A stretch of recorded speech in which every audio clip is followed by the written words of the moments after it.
وەزیری سەرچاوەکانی ئاوی عێراق بەنداوی دەربەندیخانی بەسەر کردەوە و ڕایگەیان دڵنیایی بە هاوڵاتیان دەدەین کە بەنداوەکە ناڕوخێت و چاوەڕوانی کۆمپانیاکانن تا خەمڵاندن بۆ زیانەکانی بکات. هاوکات بڕیارە لە ڕێگەی سندوقی دراوی نێودەوڵەتیەوە بڕی زیاتر لە 30 ملیار دینار قەرز بدرێتە حکومەتی ناوەند بۆ نۆژەنکردنەوەی سەرجەم بەنداوەکانی عێراق. وهذا السد تضرر حقيقة يعني سەدی دەربەنیخان خۆشبەختانە بەهێزتر و خۆڕاگرتر بووە لە گوڕی بوومەلەرزەکە. بڕیاریانداوە سەرەتا بڕەپارەیەک بۆ چارەسەرکردنی خێرای بەنداوەکە سرف بکەن و دواتر لە ڕێگەی تەندەرینەوە بڕەپارەی پێویست تەرخان بکرێت بۆ چارەسەرکردنی کێشە گەورەکانی بەنداوەکە کە بەهۆی بوومەلەرزەکەەوە دروست بوو. بەهۆی بوومەلەرزەکەی مانگی 11 ساڵی ڕابردوو چەند درزێک لە بەنداوەکە دروست بووە، بەڵام دوای تێپەڕبوونی 2 مانگ تا ئێستا دەست بە نۆژەنکردنەوەی نەکراوە. هاوکات بەرپرسانی بەنداوەکەش باس لەوە دەکەن پشکنین بۆ کۆنکرێتی ژێر ئاوی بەنداوەکە نەکراوە.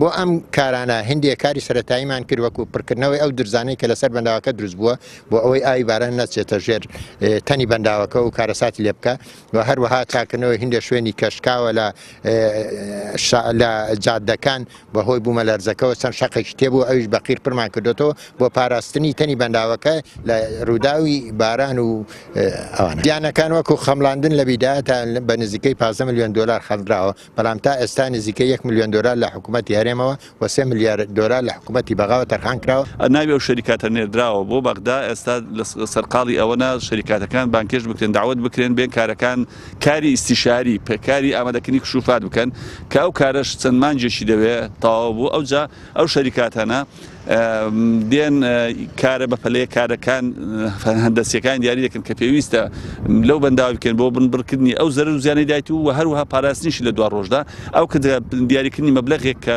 بانکی دەولی بەنیازە 32 ملیۆن دلار تەرخان بکرا بۆ ئەوەی سەرف بکرێت. لە مانگی 11 ساڵی ڕابردوو بوومەلەرزەیەک بە گوڕی 7.3 لە پێوەری ڕێختەر هەرێمی کوردستان و ناوچەکەی هەژاند. بەو هۆیەوە بەنداوی دەربەندیخان زیانی بەرکەوت و لە ئێستاشدا هەوڵەکانی حکوومەتی عێراق و هەرێم بۆ نۆژەنکردنەوەی بەنداوەکە تەنیا لێدوانی ڕۆژنامەوانین و نەخراونەتە بواری جێبەجێکردنەوە. وشیار محەممەد، کەناڵی ئاسمانی پەیام، دەربەندیخان.